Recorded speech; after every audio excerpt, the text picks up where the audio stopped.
अस्सलामुअलैकुम, don news के साथ मैं हूं समिया लियाकत। उम्मीद है आप सब लोग ठीक ठाक होंगे, खैरियत से होंगे। रमज़ान का पहला अशरा अल्लाह सुब्हानहू व तआला का शुक्र है बखैर आफियत गुजर गया, दूसरा भी गुजर गया और तीसरे का आगाज़ हो चुका है। तीसरा अशरा जहन्नुम से निजात का है। तमाम फ़यूज़ बरक़ात समेटने के साथ साथ आप हद्दुल इम्कान कोशिश कर रहे होंगे कि ख़ुद को जो अल्लाह पाक से बख्शिश करवानी है वो करवा लें और जहन्नुम से आज़ादी से इस अशरे को मंसूब किया गया है। तो आप कोशिश कर रहे होंगे कि अल्लाह पाक से बहुत ज़्यादा दुआएं करें, ज़िक्र व अज़कार करें। जो शख्स क़यामुल लैल करता है यानी रातों को जागता है तो अल्लाह सुब्हानहू व तआला को वो हालत इंसान की बहुत पसंद होती है। फिर फरिश्ते भी दुआ करते हैं और अल्लाह सुब्हानहू व तआला इंसान की तमाम दुआएं कबूल करता है। सदका व खैरात बहुत ज़्यादा बढ़ जाता है। पूरे रमज़ान में लोगों का ख्याल रखा जाता है, केयर की जाती है, इर्द गिर्द देखा जाता है कौन से लोग नेमतों से महरूम हैं। तो जिस तरह हम अल्लाह सुब्हानहू व तआला की ब्लेसिंग्स को एंजॉय कर रहे होते हैं, हमारी ये कोशिश होती है कि उन लोगों को देखें जो इन नेमतों से महरूम हैं तो उनका भी उसी तरह ख्याल रखा जाए। तो उम्मीद है कि आप सब लोग ये सब कुछ कर रहे होंगे। तो आइए अपनी रमज़ान ट्रांसमिशन का बाकायदा आगाज़ करते हैं और आज हम आपके दस्तरखान की रौनक को कैसे बढ़ाएंगे ये आप जान सकेंगे segment Aftar around the world में।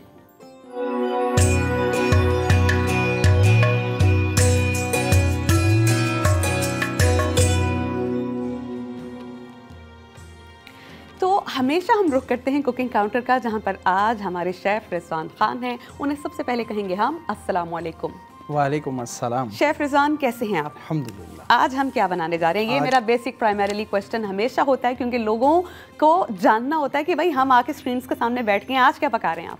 आज हम पका रहे हैं बहुत ही झट और झटपट लजीज लच्छा कढ़ाई बना रहे हैं। ओके, ये भाई ये जिसका जिक्र मैंने कल कर दिया था और आपने कहा था ये अब हम कल बनाएंगे। आपने जिक्र किया था तो हमने आज इसको इंट्रोड्यूस करा दिया कि आज हम यही बनाएंगे। ठीक, और इसके इंग्रेडिएंट्स हमारे देखने वालों को बता दें। ये हमारे पास टमाटो प्यूरी है जो हमने ब्लेंड किया हुआ है जूस के अंदर, क्रश चिली है और जिंजर लहसुन का पेस्ट है हमारे पास, रेड चिली है, कोरिएंडर है हमारे पास, मेथी है, ब्लैक पेपर है, धनिया है, गरम मसाला है। तो ये सब मिक्स करके हम बनाएंगे इंशाल्लाह। अच्छा शेफ़, मुझे आप ये बताइए कि ये जो लच्छा चिकन लच्छा कढ़ाई है, इससे तो अंदाज़ा हो रहा है कि हमने इसके लिए चिकन को बॉईल किया, उसके रेशे अलग कर लिए। तो इसको बनाने का थोड़ा प्रोसेस हमें बता सकते हैं? और हमारे जो व्यूअर्स हमें देख रहे हैं स्पेशली द फीमेल्स, कि कभी ऐसा होता है कि उनके पास बहुत कम टाइम होता है, तो क्या ये जो टोमेटो प्यूरी है या चिकन के आपने थ्रेड्स बनाए हैं, क्या हम इनको बना के ऑलरेडी फ्रिज में रख सकते हैं और जब हमें ज़रूरत हो तो हम आसानी से बना लें? बिल्कुल हम कर सकते हैं। टमाटो प्यूरी तो हम कम अज़ कम भी जो है ना 1 मंथ के लिए अगर हम फ्रीज़ कर दे तो हम इसको फ्रीज़ कर सकते हैं और झटपट हम निकाल कर इसको हम बना भी सकते हैं। और जैसे कि चिकन है, चिकन तकरीबन कोई हम 90% या 85% हम इसको बॉयल करते हैं। बॉयल करने के बाद हम इसका लच्छा बनाते हैं ताकि 15 मिनट हमारे को और कढ़ाई के अंदर लगे तो 100% पूरा हो जाए। और इसका प्रोसेस क्या होता है ज़रा ब्रीफ कर देंगे हमारी लेडीज़ को, इससे पहले कि हम अपनी कुकिंग का आगाज़ करें? आई सो वांट टू नो कि ये बहुत आसानी से बन जाता है। तो इसकी जैसे हम मैश पोटैटोज़ या घर में शामी कबाब बना के रखते हैं, क्या ये वही चीज़ है जिसको हम बना के फ्रोज़न आइटम के तौर पर फ्रिज में रख लें और जब गेस्ट आएँ तो आसानी से हम बना लें? हम सबसे पहले स्टार्ट करते हैं डेटॉल। ठीक, हम अपने धोएंगे हाथ डेटॉल से। डेटॉल का डिफेंस फार्मूला जो हमें जर्म से महफूज रखता है, प्रोटेक्शन देता है 100 बीमारी फैलाने वाले जर्म से। तो आप अपने हाथ जब धोएंगे इसका सफाई सुथराई का ख्याल रखेंगे तो बदलते मौसम में जितनी भी बीमारियां आती हैं आपको उनसे प्रोटेक्शन मिल जाएगी। डेटॉल का जर्म प्रोटेक्शन फार्मूला आपको 100 बीमारी फैलाने वाले जर्म से महफूज रखता है। तो शेफ़ रिजवान खान अपने हाथ धो चुके हैं, इंग्रेडिएंट्स हमें बता चुके हैं, रेसिपी को ब्रीफ कर चुके हैं और जैसा कि शेफ़ ने कहा कि जो टोमेटो प्यूरी है कम से कम 1 मंथ तक आप इसको स्टोर कर सकते हैं फ्रिज में। तो शेफ़ रिजवान खान, कहा जाता है कि टोमेटो के अगर अंदर से सीड्स निकाल दिए जाएं तो ये ज़्यादा देर तक स्टे करता है, कैसा ही है? जी हाँ बिल्कुल ठीक। और मैं स्किन के बारे में जानना चाहूँगी कि स्किन टोमेटो की ईजीली डाइजेस्ट नहीं होती स्टमक में, तो इसको हटाने का आसान तरीका बता दें।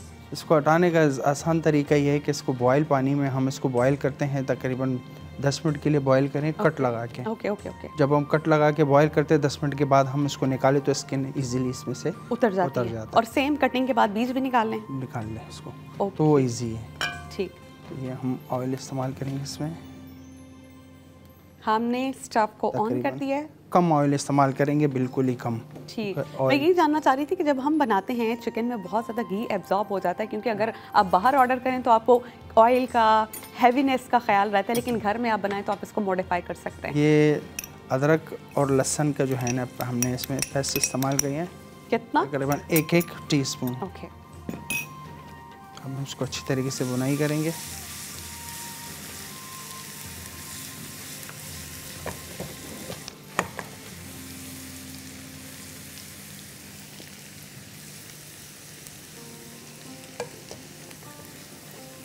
और कितने मिनट तक हम इसको भूनते रहें? ये तकरीबन कोई हल्का सा ब्राउनिश कलर इसमें आ जाएगा, तब इसके अंदर हम टमाटो प्यूरी इस्तेमाल करेंगे, इसमें डाल के अच्छी तरीके से बुनाई करेंगे।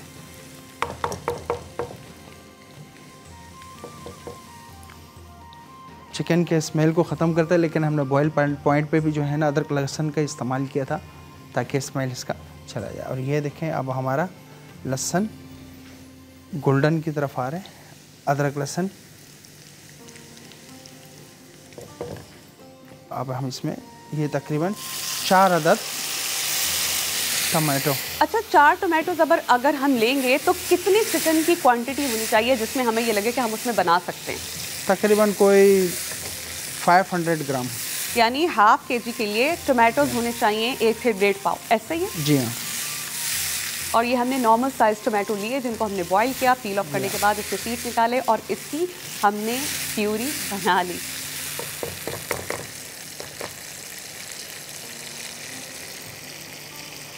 हम अपने इंग्रेडिएंट्स भी बता चुके हैं और किस तरह से हमने उसको स्टार्ट किया है। रेसिपी का आगाज़ आप देख चुके हैं। जब तक हम टोमेटो प्यूरी को भून रहे हैं पैन में, we will take a very short break. जब वापस आएंगे तो हमारी चिकन लच्छा कढ़ाई का अगला प्रोसेस क्या है ये हम जान सकेंगे। देखते रहिए डॉन न्यूज़।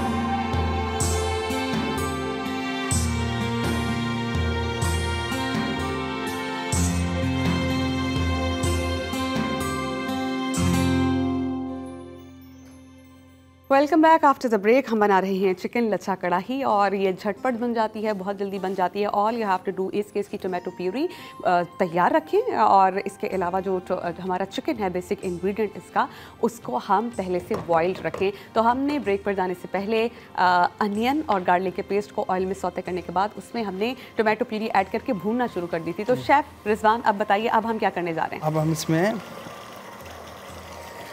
क्रश चिल्ली डालेंगे, तकरीबन 1 चाय का चम्मच। ओके। ज़्यादा स्पाइस हमने नहीं करना है इसमें। और रेड चिल्ली ये भी 1 चाय का चम्मच। सही।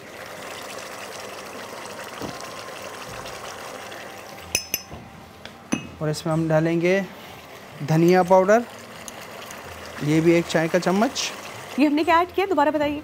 धनिया पाउडर। ओके, धनिया पाउडर। कोरिएंडर, सूखा धनिया होता है, उससे पीसकर जो पाउडर बनता है वो हम ऐड करेंगे। और ये है हमारे पास ब्लैक पेपर, ½ टीस्पून। ½ टीस्पून हमने इसमें ब्लैक पेपर ऐड किया है और उसके बाद हमने हल्दी ऐड करना है इसमें, टर्मरिक पाउडर, ये भी ½ चम्मच हल्दी का हमने ऐड कर दिया। अब इसके बाद हम इसमें नमक हस्बे जायका हम बाद में भी इसमें ऐड कर सकते हैं। ठीक।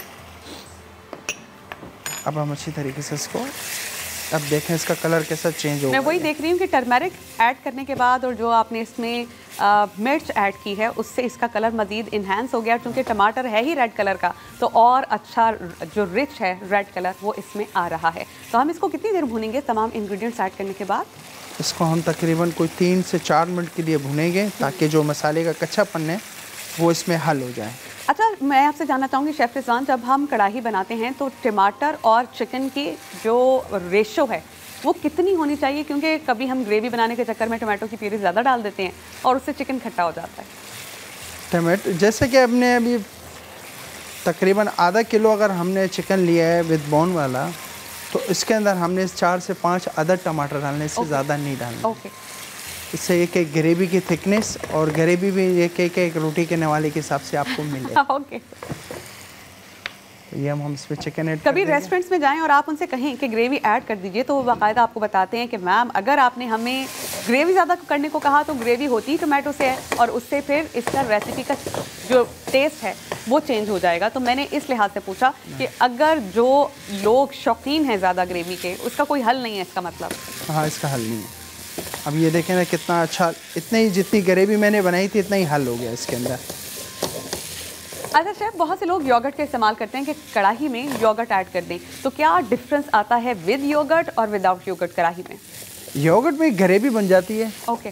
और जैसे कि आप कहती है कि टमाटर ज़्यादा हो जाता है, हम इसमें योगर्ट का इस्तेमाल करें तो मज़ीद खट्टा हो जाता है। हाँ, खट्टा हो जाता है, खटास हाँ, ज़्यादा हो जाती है, खट्टा भी ज़्यादा हो जाता है। लेकिन प्रोबायोटिक होते हैं, वो सेहत के लिए अच्छा भी है, लेकिन उस पर फिर आपको कॉम्प्रोमाइज़ करना पड़ेगा उसके एक्चुअल टेस्ट पे। Otherwise yogurt is very good for health, आप ऐड कर सकते हैं, लेकिन टेस्ट थोड़ा सा चेंज हो जाएगा। अगर आप चाहते हैं एक्चुअल टेस्ट आपको मिले तो डू अवॉइड। ये हम गरम मसाला, मिक्स गरम मसाला, ओके, ये आधा टीस्पून। अच्छा शेफ रिजवान, बहुत से लोग कुकिंग खत्म करने के बाद एंड में डालते हैं गरम मसाला, तो क्या ठीक है ज़्यादा वाइल ड्यूरिंग द कुकिंग हम उसको ऐड करें या बिल्कुल एंड पे? बिल्कुल एंड में, क्योंकि ये ग्लैंड किया हुआ होता है, पहले से बुनाई किया हुआ होता है। ओके ओके ओके, भुना हुआ होता है ना। तो ये हमारे पास आ गया मेथी लास्ट, इसको हम हाथ से मैश करेंगे।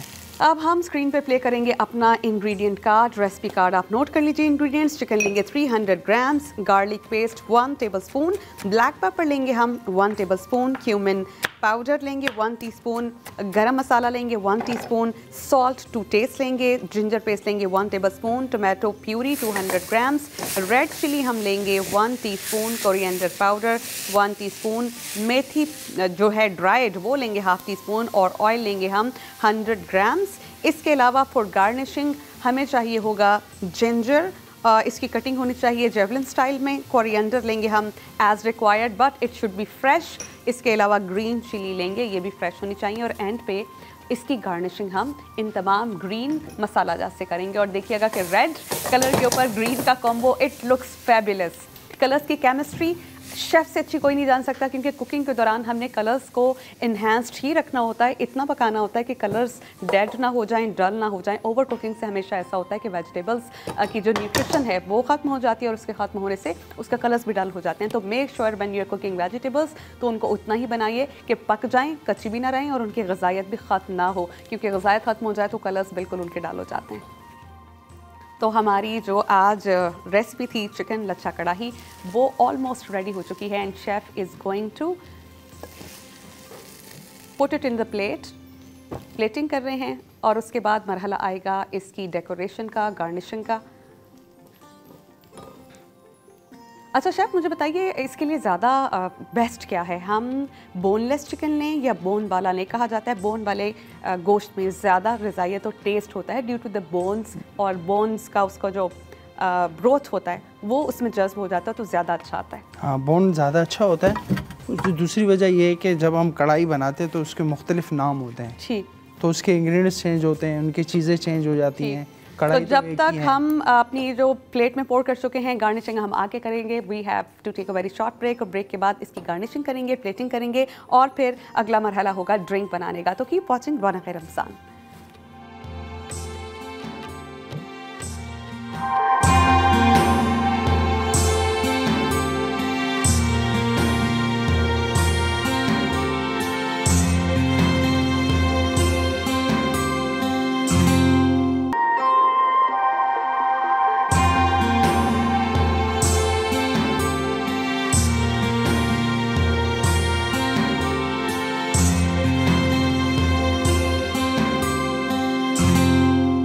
ब्रेक के बाद हम वापस आ चुके हैं। हमारी चिकन लच्छा कढ़ाई तमाम पक के रेडी हो चुकी थी, हमने प्लेटिंग कर ली थी, उसे डिश आउट कर लिया था, और अब नेक्स्ट स्टेप है हमारा उसको गार्निश करने का। तो हम बताइए, हमारे पास ग्रीन इंग्रेडिएंट्स क्या थे इसकी डेकोरेशन और इसकी गार्निशिंग के लिए? इस गार्निश के लिए हमारे पास है धनिया है फ्रेश, मिर्ची 2 अदद है, और अदरक जूलियन हम काट के इसके ऊपर हम डाल देंगे। ओके,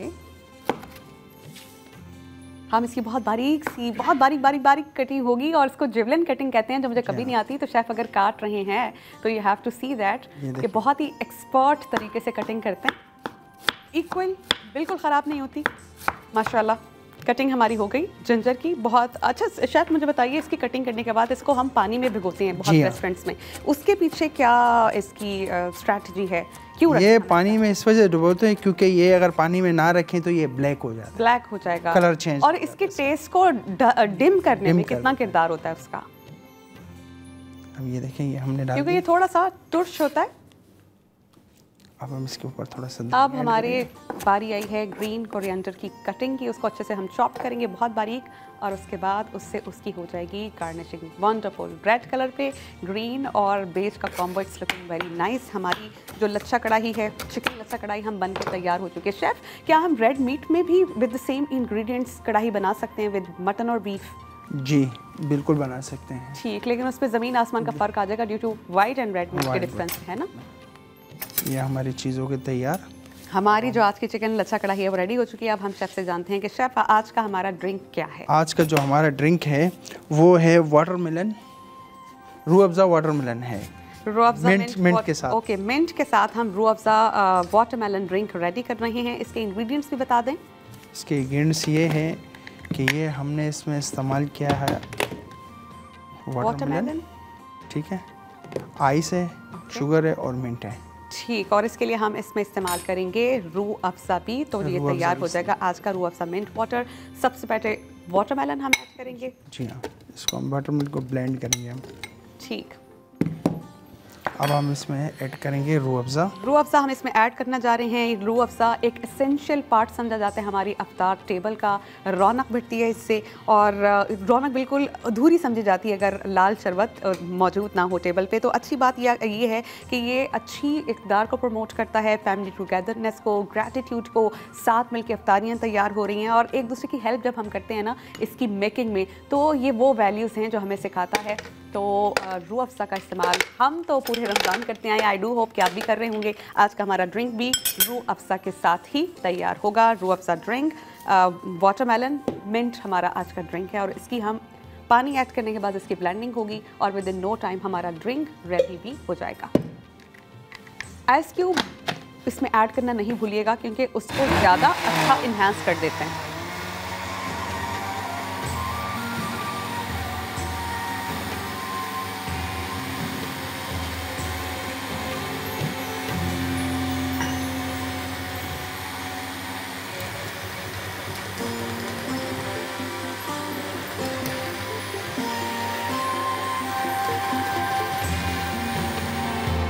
हमारा रूह अफ़ज़ा ड्रिंक तैयार होने के मराहिल में है और इसका कलर देखिए कितना अच्छा लग रहा है। तो इसके बारे में जो कहा जाता है ना, छल मेरे लाल, वो आज मैं कह रही हूँ क्योंकि तरबूज के और मिंट के साथ और रूह अफ़ज़ा के साथ हमारा ड्रिंक तैयार हो रहा है।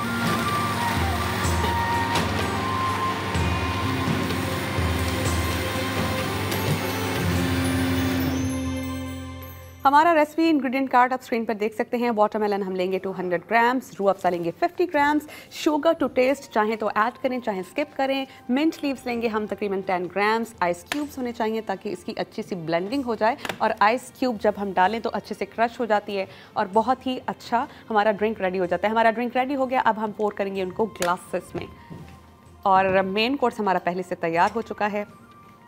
शेफ़ रिजवान खान ने बहुत क्विक और अच्छी जो हमारी रेसिपीज़ हैं वो तैयार कर दी हैं। अच्छा, रूह अफ़ज़ा के साथ हमने जो ड्रिंक बनाया, watermelon is very good for health. इससे इन कुछ चीज़ें ऐसी हैं जिनके बारे में कहा जाता है ईट योर वाटर, उनमें से वाटरमेलन है, क्यूकम्बर है, टोमेटोज़ हैं, इनमें पानी की तादाद बहुत ज़्यादा होती है और ये आपके गट हेल्थ को अच्छा रखते हैं।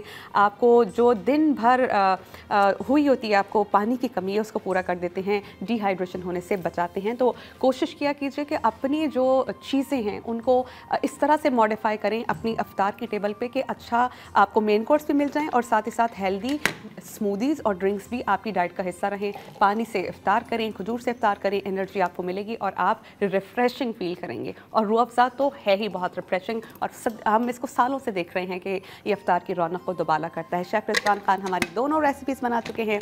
शेफ़ रिजवान खान को कहेंगे हम थैंक्स कि उन्होंने आज हमें चिकन लच्छा कढ़ाई बनाना सिखाया। शेफ़ मुझे बताइए, इसके लिए आप कोई टिप देना चाहिए, क्योंकि बहुत ज़्यादा घी डलता भी रहता है इसमें, क्योंकि जब हम कुकिंग कर रहे होते हैं तो पैंदे से कम घी होने की वजह से सालन लग रहा होता है, तो इससे कैसे अवॉइड करें कि घी भी कम रहे और हमारी जो हंडिया वो भी अच्छी से बन जाए?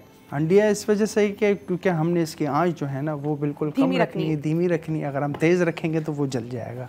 तो आज की हमारी लच्छा कढ़ाई की जो टिप है वो भी हमें दे दी शेफ़ ने कि कम घी में बनाइए, लगेगा नहीं अगर आप इसको धीमी आंच पे पकाएंगे। शेफ़ रिजवान खान को हम कहेंगे थैंक यू सो मच कि उन्होंने आज मेन कोर्स और ड्रिंक्स बनाना हमें सिखाएं।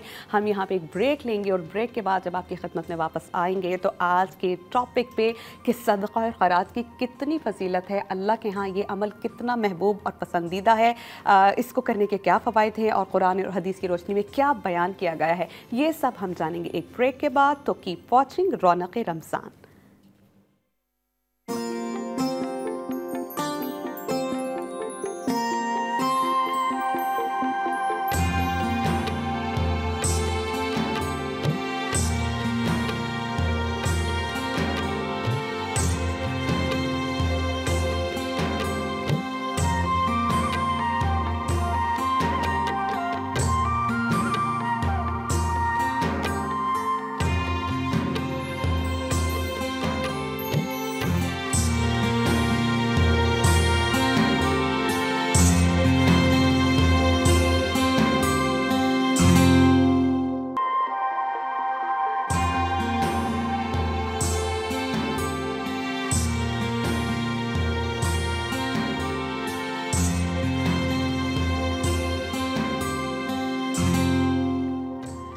Welcome back after the break. I do hope and pray कि आप बिल्कुल ठीक ठाक होंगे, खैरियत से होंगे। आज का हमारा टॉपिक है सदका और खैरात।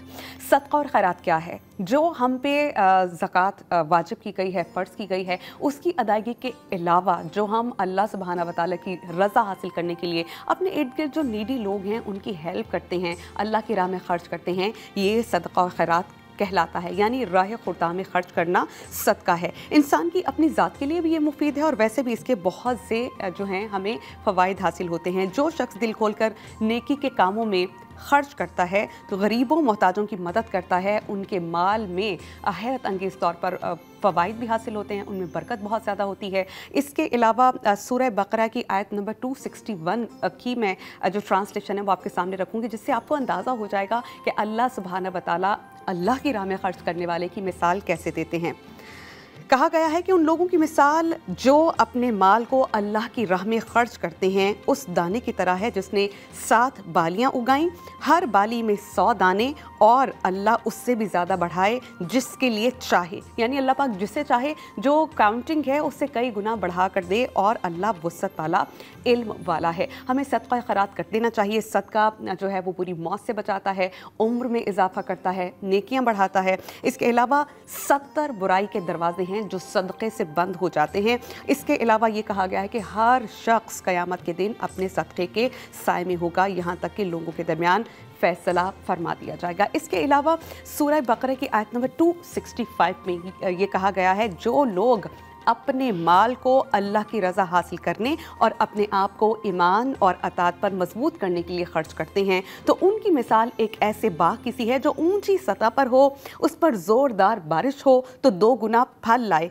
और अगर उसे ज़ोरदार बारिश ना मिले तो उससे शबनम या हल्की सी फुहार भी काफ़ी होगी, और अल्लाह तुम्हारे अमाल को खूब देखने वाला है। तो हमें सदका खैरात करते रहना चाहिए, क्योंकि हज़रत अनस बिन मालिक रज़ी अल्लाह ताला अन्हो रिवायत करते हैं कि नबी करीम सल्लल्लाहु अलैहि वसल्लम ने ये फरमाया है कि बेशक सदका अल्लाह सुब्हाना व तआला के गुस्से को ठंडा करता है और बुरी मौत से बचाता है, जैसा कि मैंने जिक्र भी किया।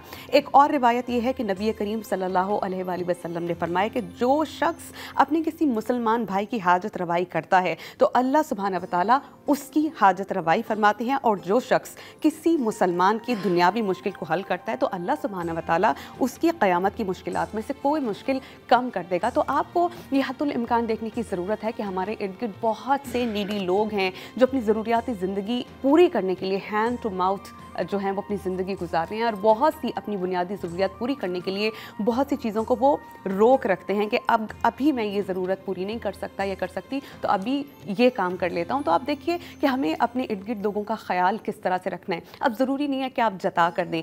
आप मिसाल के तौर पर देखें, अगर किसी के पास न्यू ड्रेसेस नहीं है तो आप उनको हदिया कर सकते हैं, ये गिफ्ट भी हो गया। और जो हदिया है, नबी करीम ये कहते हैं कि देने से मोहब्बत बढ़ती है, भाईचारे का एहसास होता है। तो जो हमारा मज़हब हमें पैगाम पैगाम देता है ना कि उख़्वत, भाईचारा, इसकी जो तरवीज है वो मज़ीद होगी अगर किसी की हेल्प हो जाए, उसके दिल से दुआ निकले और अल्लाह सुब्हाना व तआला के हाँ वो नेकी पता नहीं कितने स्टैंडर्ड पर होगी जो दिल से आपके लिए दुआ करे। तो सदका खैरात हमें करते रहना चाहिए। इसकी कदर व मंजिलत कितनी है, कितना इंपॉर्टेंट है, ये हम जानेंगे एक ब्रेक के बाद, जब हमें ज्वाइन करेंगे हमारे इस्लामिक स्कॉलर्स मुफ्ती नूर रहमानी साहब और डॉक्टर सरवत अस्करी साहिबा। तो कीप वॉचिंग रौनक रमज़ान।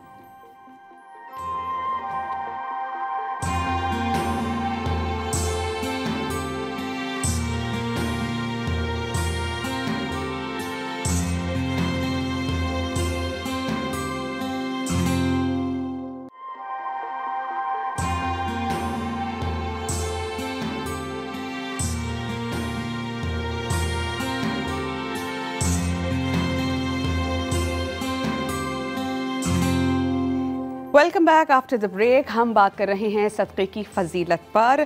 सदका क्या है? सदका वो है जो अल्लाह ताला की रज़ा और खुशनुदी के लिए दिया जाता है। ये खालिस्तन इबादत अल्लाह सुब्हाना व तआला की रज़ा के लिए होती है कि हम नेक काम करें, अल्लाह के बंदों को खुश करें, उनकी ज़रूरियत का ख्याल रखें, तो अल्लाह सुब्हाना व तआला हमसे राज़ी हो जाएंगे। इस चीज़ में किसी चीज़ का तयन नहीं होता कि आप किसकी हेल्प करें किसकी ना करें। हर बनी नो इंसान जिसको आपकी मदद दरकार है, जो ज़रूरतमंद है, आप उसका ख्याल रख सकते हैं। मैं सूरह तौबा की आयत नंबर 99 और 100 की ट्रांसलेशन आपके सामने रखूँगी।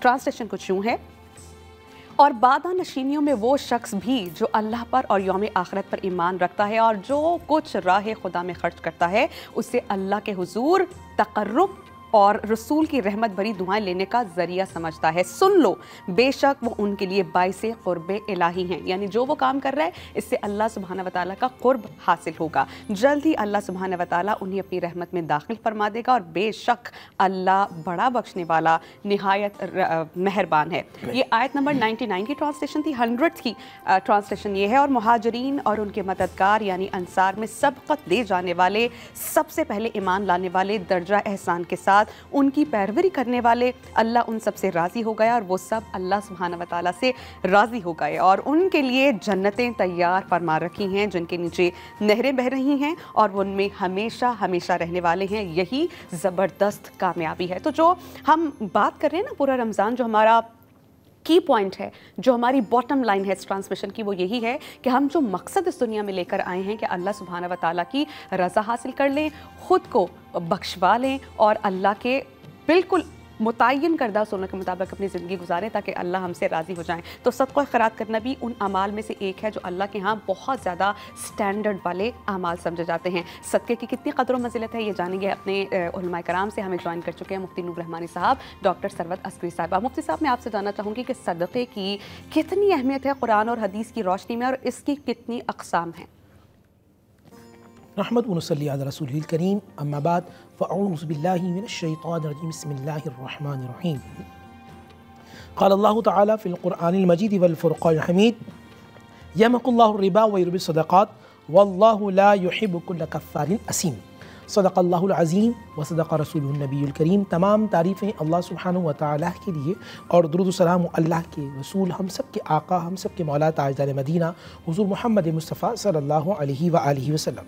क़ुरान मजीद फ़ुरक़ान हमीद सूरह बक़रा की आयत नंबर 276 मैंने तिलावत की। यमहुल्लाहु रिबा, अल्लाह सुब्हानहु व तआला सूद को मिटा देता है, व युर्बि सदक़ात, और सदक़ात को बढ़ाता है। और अल्लाह सुब्हानहु व तआला किसी नाशुक्र गुनहगार को दोस्त नहीं रखता।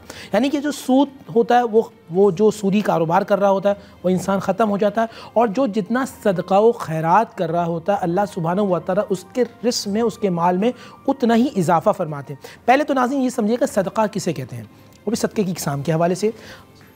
सौद दाल क़ाब, सदक़ा, सच्चा, सच्चाई। ये सच्चे दिल के साथ, सच्चाई के साथ अल्लाह सुब्हानहु व तआला की मोहब्बत में मखलूक को देना। सदक़ा दो किस्म का होता है, एक होता है सदक़ाए वाजिबा, एक होता है सदक़ाए नाफिला। सदक़ाए वाजिबा उसे कहते हैं जिसे ज़कात और फ़ितरा, या जिसे फ़ितराना कहते हैं। हर वो शख्स जो साहिब माल है और जिसके पास 52.5 तोला चांदी या 7.5 तोला सोना या इसके बराबर रकम या कैश की सूरत में किसी भी सूरत में मौजूद होंगे तो बस वो ज़कात देगा, वो साहिब निसाब है। इसी तरह फ़ितराना, चांद रात से पहले हर शख्स जो पैदा हुआ घर में, चाहे बच्चा अभी 1 घंटे का क्यों ना है तो उसका भी फितराना अदा होगा। अब आए सदका नाफिला, यानी अल्लाह सुब्हानहू व तआला की मोहब्बत के लिए अता करना। वो माल हो, वो मशवरा हो, वो अच्छा कोई तर्ज़ अमल हो, वो अखलाक हो, रास्ते से पत्थर हटा देना हो। हुज़ूर ने फरमाया रास्ते से टहनी को हटा देना, कहीं कुआं खुदवा देना, किसी यतीम की कफ़ालत कर देना, किसी बेवा को सहारा दे देना। ये तमाम वो चीज़ें हैं कि जो सदका नाफिला में है और अल्लाह सुब्हानहू व तआला सदका देने वाले से मोहब्बत करता है, और जो सदका देता है वो अल्लाह के भी करीब है, वो लोगों को भी करीब है और जहन्नुम से दूर है। आपा, मैं आपसे जानना चाहूँगी, क्या सदका और खैरात हर मुसलमान पर वाजिब है? क्या एक ये, और अगर कोई इंसान सदका करता है तो ये किस कदर बाइस खैर है? बिस्मिल्लाहिर्रहमानिर्रहीम, अस्सलाम वालेकुम। आप सबको माह रमज़ान मुबारक की बेइंतहा परवरदिगार आलम आप सबको माह रमज़ान मुबारक करे, और परवरदिगार आलम से यही दुआ है कि हम सबको माह रमज़ान मुबारक की बरकतें, रहमतें और सादतें अता फ़रमाए। और सदका जहाँ तक बात है, मैं एक हदीस मुबारक का बल्कि एक आयत का तर्जुमा आपकी समातों की नज़र करना चाहूँगी कि सूरह बकरा की आयत नंबर 271 है कि अगर तुम सदका अलल ऐलान दोगे तो ये भी ठीक है, और अगर छुपा कर फ़ुक़रा के हवाले कर दोगे तो ये भी बहुत बेहतर है, और इसके ज़रिए तुम्हारे बहुत से गुनाह माफ़ हो जाएंगे और खुदा तुम्हारे अमाल से खूब बाखबर है। यानी सदक़े को हमें छुपा कर देना चाहिए। बिल्कुल। और आजकल तो वीडियो बनवा कर और तस्वीरें खिंचवा कर सदका दिया जाता है, तो सदका और खैरात हम पर वाजिब नहीं है। खैरात वो जो कि अल्लाह की राह में दिया जाता है, और वो सदका जिसकी कुछ शराइत हैं और जो हम अल्लाह की राह में देते हैं, मगर सदका एक अलहदा चीज़ है, खैरात एक अलहदा चीज़ है। और सदका और खैरात जब हम अल्लाह की राह में देते हैं तो परवरदिगार आलम हमारे ऊपर से बलाओं को दूर कर दिया करता है। मुफ्ती साहब, जैसा कि आपने कहा कि आजकल तो एक ट्रेंड सेट कर दिया गया कि अगर आप सदका खैरात कर रहे हैं, किसी की इमदाद कर रहे हैं, तो फ़ोटो सेशंस करना, वीडियोस बनाना, और सोशल मीडिया का चूँकि ट्रेंड है वहाँ पे पोस्टिंग करना, तो क्या ऐसा करने से नेकी ज़ाया नहीं हो जाती? बिस्मिल्लाहिर्रहमानिर्रहीम। सूरह बकरा के अंदर आयत नंबर 276, 77, 78, 69, 80 इन सब में बताया गया रिया उन्नास, जो लोग दिखाने के लिए करते हैं। अल्लाह ने मिसाल दी कुरान के अंदर कि ऐसा है कि जैसे किसी पहाड़ पर कोई सब्ज़ा उगा है हल्का सा, और बारिश हुई है और वो सब बहता हुआ नीचे आ गया। यानी कि जो शख्स माल अगर देता है दिखाने के लिए तो अल्लाह ताला उसके सारे माल को बर्बाद कर देते हैं। याद रखिएगा, मैं एक आपको हदीस सुनाता हूँ। कल क़यामत के दिन जो सबसे पहले जहन्नुम में इंटर होगा एक सखी होगा, जो बहुत ज़्यादा सखावत में मशहूर होगा। हदीस रसूल अल्लाह के नबी फरमाते हैं, अल्लाह उसे बुलाएगा, हाँ तुम माल खर्च करते थे? है, अल्लाह करता था। किस लिए करते थे? खामोश होकर जानता था। तो अल्लाह कहेगा तुम लोगों को दिखाने के लिए और नाम कमाने के लिए करते थे, क्या हमने तुम्हें मशहूर नहीं कर दिया था? तुम्हें दुनिया में दे दिया था, अब तुम्हारे लिए आखिरत में कुछ नहीं। जहाँ फरिश्तों से हुक्म होगा जाओ उसे जहन्नुम में डाल दो। तो कुछ लोग इस तरह होंगे कि जहन्नुम भी उनसे पनाह मांगेगी। असफल साफिलीन, मैंने आपको पहले बताया कि जहन्नुम इस तरह की ख़तरनाक है, अल्लाह ताला हम सबको महफूज रखे, कि अगर ये बाल है ना, इसके नोक से भी बारीक अल्लाह ताला जहन्नुम को खोल दे, चंद सेकंड से भी सेकंड हिस्से में पूरी कायनात पिघल के ख़त्म हो जाए, और जो पी पिलाई जाएगी अगर वो एक बूंद इस दुनिया में डाल दे, उसकी सड़ान से पूरी कायनात बदबू से मर जाए। तो अल्लाह ताला मुझे और आपको से महफूज फरमाए। सदका किस कदर खालिस होना चाहिए, अल्लाह की रज़ा के लिए होना चाहिए? आपा और मुफ्ती साहब ने बहुत वाज़ेह तौर पर बता दिया। सूरह बकरा की आयत नंबर 271 आपके सामने रखूंगी, जिसमें कहा गया कि अगर तुम खैरात ज़ाहिर करके दो तो ये भी अच्छा है, क्योंकि इससे दूसरों को तरगीब होगी, और अगर तुम इसको पोशीदा रखो और मोहताजों को पहुँचा दो तो तुम्हारे लिए ये और भी बेहतर है, और अल्लाह इस खैरात की वजह से तुम्हारे कुछ गुनाहों को तुमसे दूर फरमा देगा, और अल्लाह सुब्हानहू व तआला तुम्हारे आमाल से बाखबर है। सदका नेकियों को बढ़ाता है, गुनाहों को मिटाता है। कितनी इंपॉर्टेंस है और इसके लिए किन उसूलों को मद्देनजर रखना चाहिए, ये हम जानेंगे एक ब्रेक के बाद। Keep watching Raunaq Ramzan.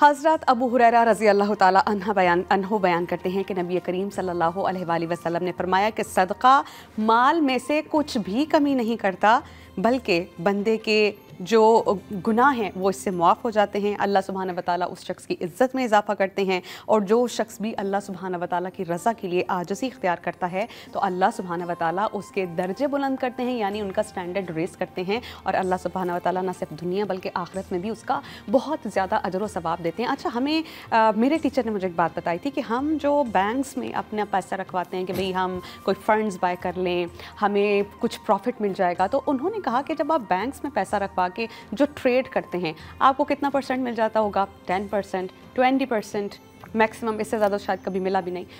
वो ये कहते हैं कि ये जो ट्रेड आप दुनिया वालों के साथ करते हैं, why don't you do it with अल्लाह सुब्हानहू व तआला। अच्छा, उन्होंने इस कदर शफ़क़त से लेक्चर दिया कि हम सब ने ठान ली कि अब जाएंगे तो सदका खैरात करेंगे। Trust me, when I did this, मुझे यकीन कीजिए, आपको एक ख़ास अमाउंट होती है, इतनी पॉकेट मनी, इतना ये इतना वो, यकीन कीजिए वो थोड़ी सी अमाउंट भी में इतनी बरकत हो गई कि वो हैरत अंगेज़ तौर पर आपके पास ही अमाउंट वो रही, मतलब मेरे पास ही मेरी अमाउंट रही। तो ट्रेड अल्लाह सुब्हानहू व तआला के साथ करके देखें, अल्लाह की राह में ख़र्च करके देखें। जब आप अपने इर्द गिर्द गुरबा को देखते हैं, मसाकिन को देखते हैं, उन लोगों को देखते हैं जिनके पास नेमतें नहीं और आप उनको अता करते हैं, अल्लाह के दिए हुए रिस्क में से देते हैं, तो अल्लाह सुब्हानहू व तआला बहुत खुश हो जाते हैं। और इसका अजर व सवाब जो दुनिया वाले आपको 20%, 15% देते हैं, अल्लाह सुब्हानहू व तआला कई गुना देते हैं। बहुत से मकामात पर आया है कि 700 गुना देते हैं, क्योंकि अजर व सवाब रमज़ान में बेहद बढ़ा दिया जाता है। हमारे साथ हमारे इस्लामिक स्कॉलर्स हैं, उनसे हम जानने की कोशिश करेंगे। मुफ्ती साहब, मैं आपसे जानना चाह रही हूँ कि बेहतरीन सदका क्या है, और जब सदक़े का जिक्र आए तो नेकी का आगाज़ घर की दहलीज से करने का हुक्म दिया गया, तो हमें क्या करना चाहिए? माशाल्लाह, बहुत अच्छा सवाल आपका। देखिए, अभी एक हदीस मेरे जहन में आई, शोबल ईमान की हदीस है। अल्लाह के नबी ने फरमाया कि अल्लाह ताला इरशाद फरमाता है, सदका दो या मेरे पास रखवाओ, तुम्हारा माल ज़ाया नहीं होगा, तुम्हारा माल बर्बाद नहीं होगा, और जब तुम्हें ज़रूरत पड़ेगी मैं तुम्हें अता कर दूँगा। नहीं, आप जब सदका दे रहे होते ना, कभी कभी ऐसा होता है कि आपके वहमो गुमान में नहीं होता और आपको पैसा मिल जाता है, कभी आपको रखा हुआ मिल जाता है, कभी कोई दोस्त कहता है यार आपने मुझे फ़लाँ ज़माने में पैसे दिए थे, आज बंदे को ज़रूरत है, मांगना नहीं पड़ता, अल्लाह बिन मांगे अता फरमाता है। और कभी किसी गिफ्ट की फॉर्म में आपको, गिफ्ट की फॉर्म में किसी न किसी सूरत में अल्लाह सुब्हानहू व तआला। अच्छा, एक चीज़ मैं इससे भी और बुलंद कर दूँ, याद रखिएगा नाज़रीन, सदक़े से भी एक बेहतर चीज़ उलमा लिखते हैं, वो है कर्ज़ हसना। जी, कुरान में जिसका जिक्र है, जी, मंज़ल्लज़ी युक़रिज़ु क़रदन हसनन फ़युज़ाइफ़ु लहु अज़आफ़न कसीरा, ये कुरान के अल्फाज़ हैं। कौन है जो मुझे अल्लाह को कर्ज़ा देगा? नाउज़ुबिल्लाह, अल्लाह को ज़रूरत है, मगर कुरान हदीस के अंदर इसकी मिसाल मिलती है। अल्लाह फरमाएगा एक बंदे को, मैं भूखा था, तूने मुझे खाना खिलाया, मुझे कपड़े की ज़रूरत थी, तो बंदा कहेगा अल्लाह तू तो खालिक और मालिक है, तू हय्य क़य्यूम है, तुझे कपड़े की क्या ज़रूरत थी? पर फ़ला बंदे को अगर तुम कपड़े देते, ऐसा गोया तुमने मुझे दिए। तुमने फ़ला बंदे को खाना खिलाया होता तो गोया ऐसा है कि तुमने मुझे खाना खिलाया होता। तो कर्ज़ हसना की भी तरगीब ज़हन में रखिएगा, क्योंकि कर्ज़ हसना में ये होता है कि आपको माल मिलने की उम्मीद नहीं होती, और ये जो सब्र होता है, एक तो पैसा देने का अजर, फिर सब्र का अजर, तो ये 2 अजर मिल जाते हैं, आपकी नेकियां बढ़ाते हैं। सबसे बेहतरीन, देखिए एक बात याद रखिए, सदका का मतलब होता है अल्लाह के लिए देना। जी, हमारे जहन में ये होता है कि हमने सदका दिया, जैसे हदीस है ना, सदका बलाओं को टालता है। मिसाल के तौर पर मैंने सदका दिया इनका, या अपना सदका दिया सामने वाले को, तो अब मेरी बला टल के उन पर चली जाएगी, वो बर्बाद हो जाएंगे। ऐसा नहीं होता, ऐसा नहीं है। जब मैंने अल्लाह के लिए सदका दिया तो अल्लाह ने मेरी मुश्किल को दूर कर दिया, और जो मुस्तहिक था उसके लिए पैसे को रहमत बना दिया। ये जहन में रखिएगा। अगर वो वाकई मुस्तहिक था, उसके दिल से जो खुशी निकली, हो सकता है अल्लाह उस खुशी के बदले मुझे जन्नत अता फरमा दे। अब बेहतरीन सदका ये होता है जो अपने अहल व अयाल पर हो। सदका का मतलब जहन में रखिएगा, ये है अल्लाह के लिए देना। अगर आप किसी को मुस्कुरा के देखते हैं, ये भी सदका है। आप मशवरा देते हैं, ये भी सदका है। वालिदैन को अता करते हैं अल्लाह के लिए, ये भी सदका है। अपनी बीवी को अपने हाथ से लुक़मा देते हैं, हुजूर ने हदीस, ये सबसे बेहतरीन सदका है। अपने बच्चों को देते हैं, ये सदका है। अपने बहन भाइयों को देते हैं। बल्कि एक नबी इस्लाम की हदीस में मिलता है कि एक आदमी को लिखा है, दोनों भाई थे, फरमाया या रसूल अल्लाह, ये मेरा भाई है, ये कमाता नहीं है, मैं इसे खिलाता हूँ। हुजूर ने मुस्कुरा के कहा कि इसका नसीब से अल्लाह तुम्हें अता फरमाता है। जी, बिल्कुल ऐसे ही। मूसा कलीमुल्लाह जा रहे हैं तो देखा कि एक शख्स रो रहा है। उसने कहा मूसा जा रहे हैं कोई तूर पर, आप जाए अल्लाह से कहें कि मुझे एक मरतबा दे दे, एक ही मरतबा सब दे दे, मैं तरसता रहता हूँ, मेरे पास माल नहीं। कोई तूर पे गए, मूसा कलीमुल्लाह फरमाया अल्लाह उसको अता फरमा दे। अब कुछ अरसे के बाद जब मूसा कलीमुल्लाह उस रास्ते से गुजरे उस बंदे के पास, तो देखें चढ़ी हुई हैं, लोग खाना खा रहे हैं, रश लगा हुआ, एक हुजूम है। अब मूसा कलीमुल्लाह को बड़ी हैरत हुई कि इसके पास तो पहले था ही कुछ नहीं, थोड़ा सा मिला, आज तो देगे चल रही हैं, लंगर चल रहा है जी। अब अल्लाह के पास गए, परवरदिगार ये क्या मामला है? फरमाया मूसा मैंने उसको उसके नसीब से दिया था, उसने वो बंदों में रिस्क तकसीम कर दिया, अल्लाह ने उसका नसीब भी उस बंदे में शामिल कर दिया। अब वो जितना खिलाता है वो बंदों के नसीब से अल्लाह ताला उसको मज़ीद अता फरमाता रहता है। अच्छा मुफ्ती साहब, आप ही से आपकी बात से जुड़ा हुआ सवाल है, आपस से मैं इस बारे में करना चाहूँगी, लेकिन पहले आपसे पूछ लूँ, जैसा कि आपने कहा कि वालिदैन पर ख़र्च करना, अहलो अयाल पर ख़र्च करना बहुत ज़्यादा इसकी कदर व मंजिलत है। अच्छा, अब जब हम अल्लाह के रास्ते पर चल रहे हैं, दीन को मज़ीद एक्सप्लोर कर रहे हैं, पढ़ रहे हैं, तो बहुत सी चीज़ें हम पर आया होती हैं कि ये जो मैं काम करती रही तो इसका अल्लाह के यहाँ तो उसका बड़ा सवाब है, लेकिन चूँकि मैं अनअवेयर था, फिर भी अपने माँ बाप के ख्याल रखने की गर्ज से उनका ख्याल रखता रहा या रखती रही, तो क्या इसका सवाल अनजाने में की हुई नेकी का भी उतना ही स्टैंडर्ड है जितना कि इल्म रख के करते हुए करना? देखिए, एक बात याद रखिएगा, जब आप इल्म रख कर करते हैं तो ये नूरुन अला नूर हो जाता है। ओके। अल्लाह सुब्हानहू व तआला की रहमतें, बरकतें उस बंदे के साथ शामिल हाल हो जाती हैं। मिसाल के तौर पे मैंने ये सुना कि वालिदैन की खिदमत करना चाहिए और मैं खिदमत कर रहा हूँ, लेकिन मैंने सुना अल्लाह ताला राज़ी होता तो अब अजर मल्टीप्लाई हो जाएगा। जिस बंदे ने खिदमत की, वालिदैन की, बहन भाइयों की, उसको अजर मिलेगा, मगर वो रसूलुल्लाह की सुन्नत समझ कर करेगा तो इस अजर की वजह से हो सकता है कि अल्लाह ताला उस पर अपनी जन्नत को वाजिब फरमा दे और कल क़यामत के दिन अल्लाह ताला उसको अपना दीदार अता फरमाए। आपा, मैं आपसे जानना चाह रही हूँ, बहुत से लोग अपने इर्द गिर्द लोगों की हाजत रवाई इसलिए किया करते हैं कि उन्हें अपना एहसानमंद बना लें, न्याज़मंद बना लें, वो हमेशा उनके एहसान तले दबे रहें और फिर अपनी मर्ज़ी से उनको डिक्टेट करें। ऐसे लोगों के बारे में हमारा मज़हब क्या कहता है? नाउज़ुबिल्लाह मिन ज़ालिक, इसलिए कि आप अगर किसी को अल्लाह की राह में देना चाहते हैं और उसके बाद उनको अपनी मर्ज़ी से डिक्टेट कराने का सोचे तो ये तो बहुत बुरी बात है। हज़रत इमाम ज़ैनुल आबिदीन अलैहिस्सलाम जब किसी को सदका दिया करते थे तो पहले उस सदक़े को चूम लिया करते थे, अपने हाथों को बोसा दिया करते थे कि परवरदिगार आलम, ये एक ऐसी चीज़ है जो कि मेरे हाथों से निकल कर डायरेक्ट अल्लाह के पास जा रही है।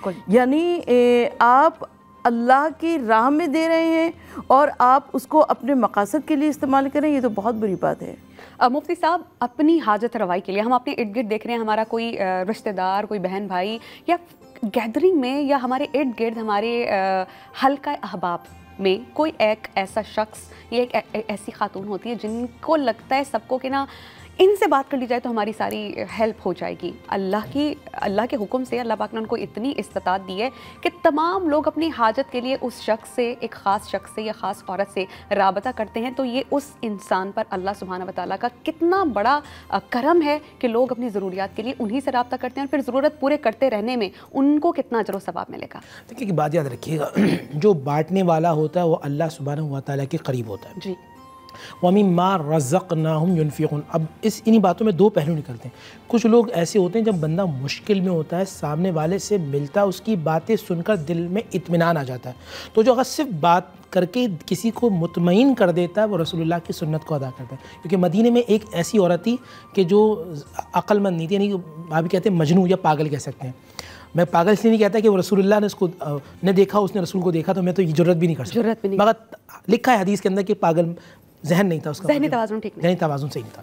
अब वो हुजूर की बारगाह में आई। अब तवज्जो रखिएगा हुजूर किस तरह दिलजोई फरमाते हैं। हुजूर का हाथ पकड़ा, एक पागल औरत जहनी मरीज़ा क्या बातें करेगी, वो बात करते करते करते मदीना मस्जिद नबी से निकलते निकलते मदीना शहर से बाहर ले गई। अल्लाह के नबी बैठे हुए हैं। अब वो शिकायतें क्या कर रही है, कह रही है, बूढ़ी औरत है, अल्लाह के नबी मोहम्मद, मुझे ना मदीने, एक इनसे कहो मदीने वाले से मुझे ना पत्थर नहीं मारा गया। फरमाया, मैं तुम्हें आज के बाद कोई नहीं मारेगा। तो सही है, मदीने में ना मेरी कुछ सुनता नहीं है। हुजूर ने रो पड़े, कहने लगे, मोहम्मद है ना सुनने के लिए, जब तुम्हें कभी बात करनी हो तो जितनी बातें करनी हो मोहम्मद सुनता रहेगा, अम्मा तुम सुनाती रहना। सुभान ये अंदाज़ था रसूलुल्लाह का। तो मदीने के बच्चे, बूढ़े, जवान जब भी रसूल पाक सल्लल्लाहु अलैहि वसल्लम को ढूंढते थे माज़त के साथ, आज मुझे अगर कोई मफाद है तो मैं बात करता हूँ या बात सुनता हूँ, मफाद नहीं तो मोबाइल भी नहीं उठाता। तो इससे भी एतराज़ करना चाहिए। और दूसरा ये कि जो शख्स देने वाला है, सखी है, याद रखें अल्लाह सुब्हानहू व तआला की भी करीब है, रसूल के भी करीब।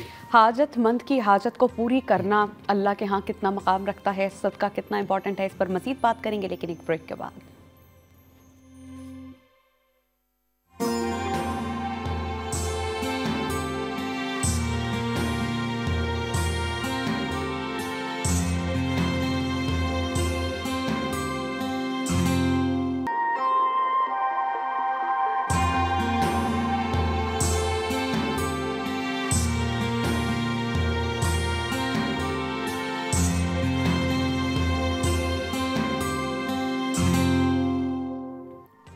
हज़रत अबू ज़र रज़ी अल्लाह ताला अन्हु ने नबी करीम से दरियाफ़्त किया कि या रसूलल्लाह कौन सा सदका सबसे अफजल है। तो रसूल करीम सल्लल्लाहु अलैहि वसल्लम ने फरमाया कि किसी तंग दस्त को खुफिया तौर पर सदका देना या मफलूकुल हाल आदमी के खून पसीने की कमाई। तो सदक़े की कितनी इक़साम हैं ये हमें मुफ्ती साहब ने बहुत मुफस्सिल बता दिया कि सदक़ा वाजिबा और नाफिला की क्या इक़साम हैं। और जब हम सदका खैरात कर रहे होते हैं तो ये ज़रूर जहन में रखा कीजिए कि जिसकी हेल्प कर रहे हैं ना, कभी उसकी आंखों में नहीं देखिएगा। इंसान की इज़्ज़त जो है वो इज़्ज़त नफ्स, सेल्फ रिस्पेक्ट वो मजरू हो जाती है, इंसान शर्मिंदा हो जाता है। क्योंकि हम जो भी अल्लाह पाक से मांगते हैं वो अल्लाह पाक हमें देते हैं, लेकिन जब एक इंसान किसी इंसान की हेल्प कर रहा होता है तो मामला बिल्कुल फ़र्क होता है। आपा, मैं आपसे जानना चाहूँगी कि बहुत से लोग ऐसे हैं जिनका ज़रिया मुआश बस औकात मुआज़ल्ला, अल्लाह पाक हम सबको अपनी पनाह में रखे, कहना नहीं चाहिए, बहुत से लोग हलाल तरीक़ों को नहीं अपनाते। वो अगर अल्लाह की राह में ख़र्च कर रहे हैं तो क्या अल्लाह पाक कबूल करेंगे, जबकि हमें हुक्म ही हलाल ज़राए से कमाने का है। बिस्मिल्लाहिर्रहमानिर्रहीम, अस्सलाम वालेकुम। सबसे पहले मैं आपकी उस बात को आगे बढ़ाऊंगी कि आपने फरमाया कि अगर किसी को सदका दीजिए तो आप उसकी आंखों में ना देखिए। सेल्फ रिस्पेक्ट का ख्याल रखना चाहिए। ख़ानदान रिसालत सल्लल्लाहु अलैहि वसल्लम का ये तरीक़ा था और हुज़ूर नबी करीम सल्लल्लाहु अलैहि वसल्लम का भी तरीक़ा था कि आका सल्लल्लाहु अलैहि वसल्लम और उनके ख़ानदान के तमाम अफराद अगर किसी को कुछ दिया करते थे तो हुज़ूर नबी करीम सल्लल्लाहु अलैहि वसल्लम अपने चेहरे को छुपा लिया करते थे और वो ज़ाहिर नहीं किया करते थे कि वो कितनी मदद कर रहे हैं लोगों की।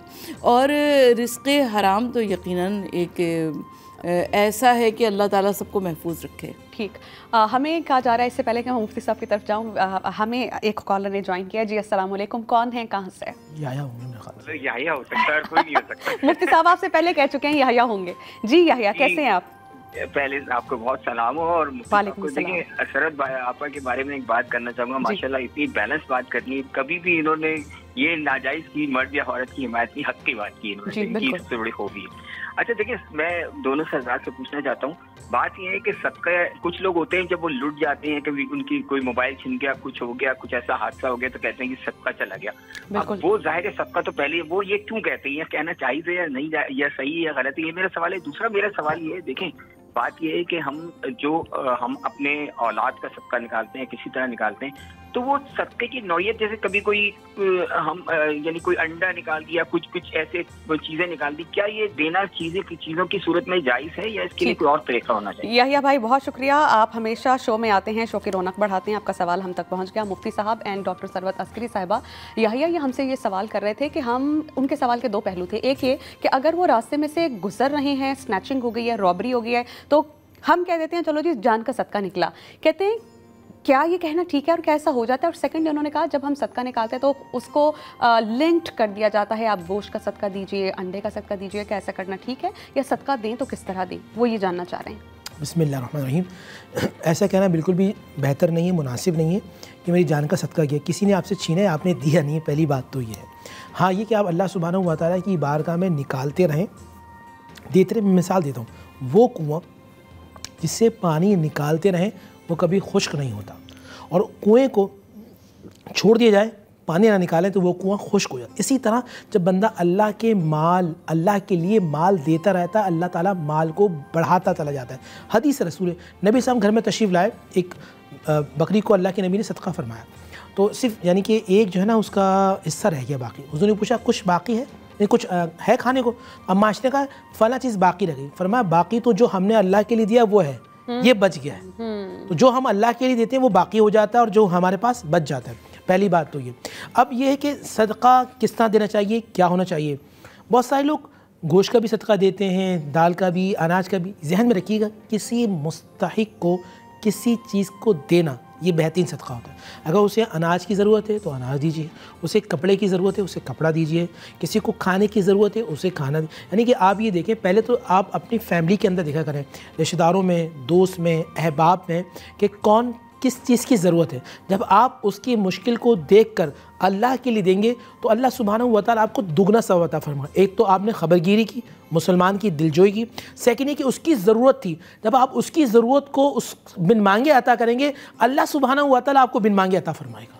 आपा, एक तो याह्या के सवाल का जवाब दीजिए, और दूसरा हमारे प्रोड्यूसर ज़ुहैब भाई ने बहुत अच्छा पॉइंट रेस किया। वो ये जानना चाह रहे हैं कि मुफ्ती साहब जैसे कह रहे हैं कि मुस्तहीक़ीन को अता किया जाए, लेकिन आपा आजकल तो इतने लोग आपके इर्द गिर्द हैं जिनकी जिसे ज़रिया मुआश कहा जाए या ट्रेडिंग समझ लें या सिग्नल्स में खड़े होते हैं। आपा उन्होंने अपने एरियाज़ डिवाइड किए होते हैं, फिर जो इनकम होती है फिर उसका भत्ता दिया जाता है ख़ास किस्म को। ये पूरा एक सिस्टम और नेटवर्क है, और स्पेशली गाड़ियाँ भर भर के पॉश एरियाज़ में, अच्छे इलाकों में, पसमानदा इलाकों से लोग उठ के स्पेशली आते हैं, फिर एरियाज़ डिवाइड होते हैं।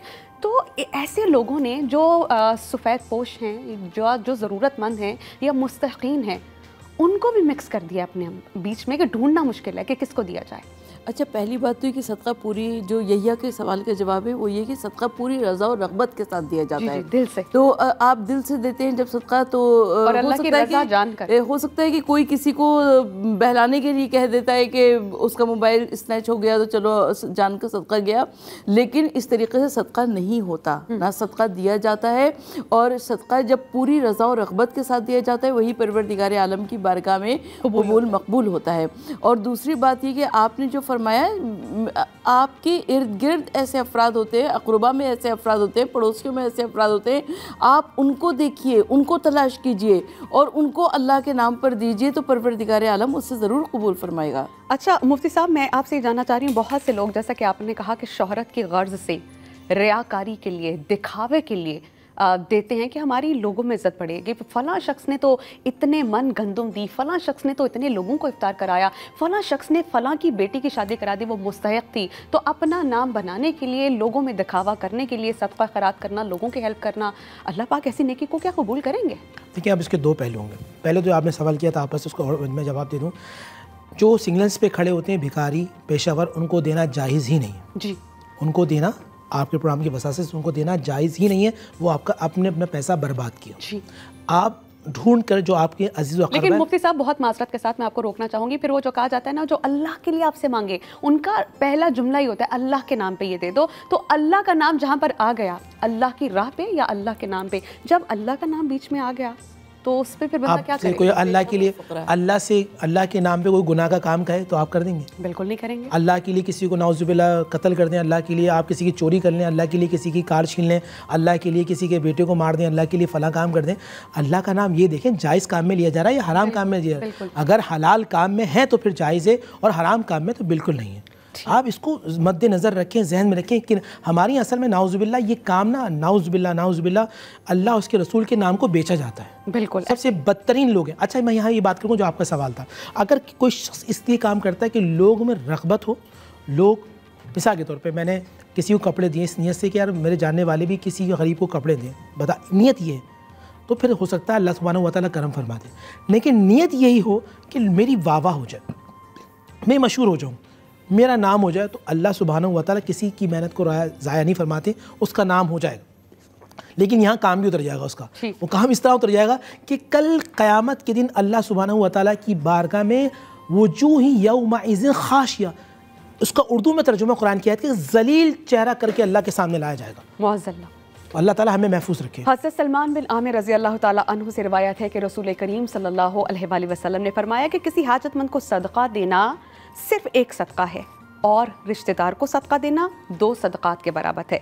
एक सदका ये कि आपने सदका दिया, और दूसरा ये कि उसके साथ सिला रहमी की। तो जब भी सदका खैरात का आगाज़ करें तो जो कहा जाता है ना, घर की दहलीज से शुरू किया कीजिए। देखिए अपने इर्द गिर्द कितने ज़रूरतमंद हैं आपके रिश्तेदार, और फिर दूर के रिश्तेदार, और फिर ये सिलसिला आप मज़ीद बढ़ा सकते हैं। सदका खैरात पर मज़ीद बात होगी एक ब्रेक के बाद।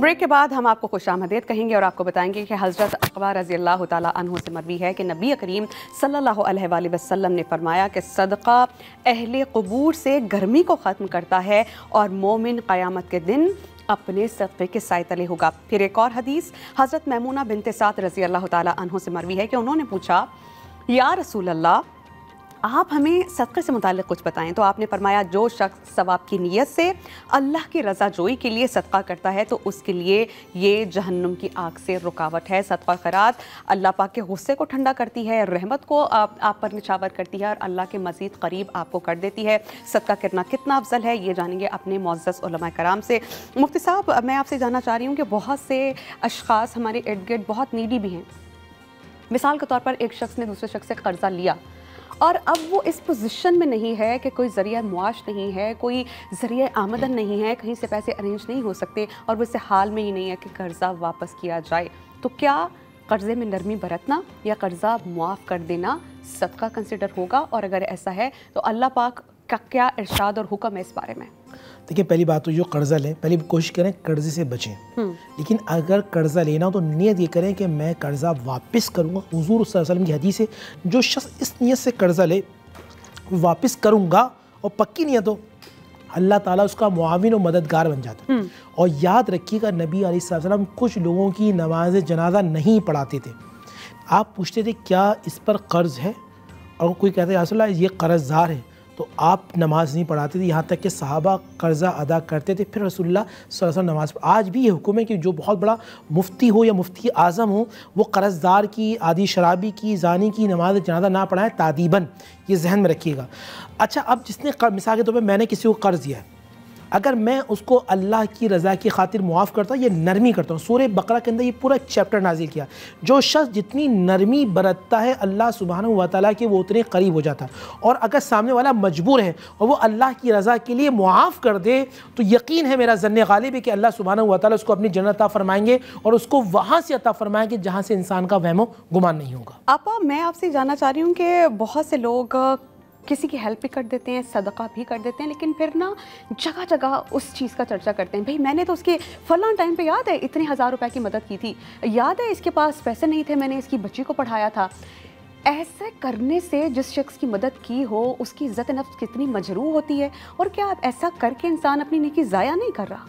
बिल्कुल, इसमें नेकी ज़ाया हो जाती है, इसलिए कि आपने एक तो खुदावंद आलम किसी को किसी का मजबूर ना बनाए, और जब इंसान किसी के आगे हाथ फैला देता है तो वो रब्बुल आलमीन के सामने दर हकीकत वो किस कदर शर्मिंदा होता है, और आप दूसरों के सामने उसकी तहक़ीर कर रहे हैं और उसको ज़लील कर रहे हैं और उसको ये कह रहे हैं कि इसने फ़ला वक्त पर मेरे से कर्ज़ा लिया था।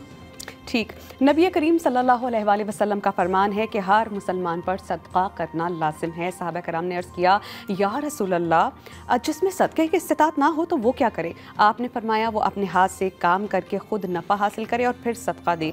तो सहाबा कराम ने अर्ज़ किया कि या रसूल अल्लाह, अगर कोई ये भी ना कर सके तो आपने फरमाया मज़लूम हाजतमंद की मदद करे। सहाबा कराम ने फिर अर्ज़ किया कि अगर ये करने की इस्तिताअत भी ना हो, ये भी ना कर सकें, तो फिर आपने फरमाया कि नेकी के काम करो, बुरे कामों से रुके रहो, तो ये भी सदका है। तो सदका खैरात की कितनी इंपॉर्टेंट है और सदक़े की कितनी इक़साम है।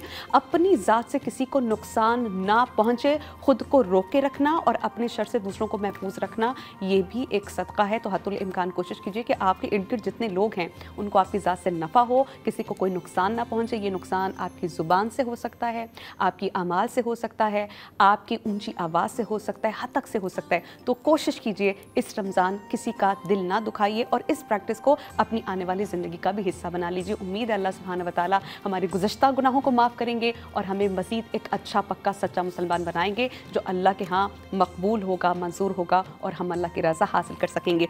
प्रोग्राम का वक्त ख़त्म हुआ चाहता है। मुझे समिया लियाकत को, मुफ्ती नूर रहमानी साहब को, डॉक्टर सरवत अस्करी साहिबा को, हमारे वो टीम बॉयज़ जो हमारी बहुत हेल्प करते हैं ड्यूरिंग अफ्तार, उनको, हमारे टीम मेंबर्स, कैमरामैन, हमारे पैनल प्रोड्यूसर, मेकअप टीम और तमाम लोग जिनके तवज्जुह ये ट्रांसमिशन आप तक पहुंचती है, उन सबको अपनी दुआ में याद रखिएगा। हमें दीजिए इजाज़त। कल इंशाल्लाह फिर आपकी खिदमत में हाजिर होंगे। देखते रहिए डॉन न्यूज़।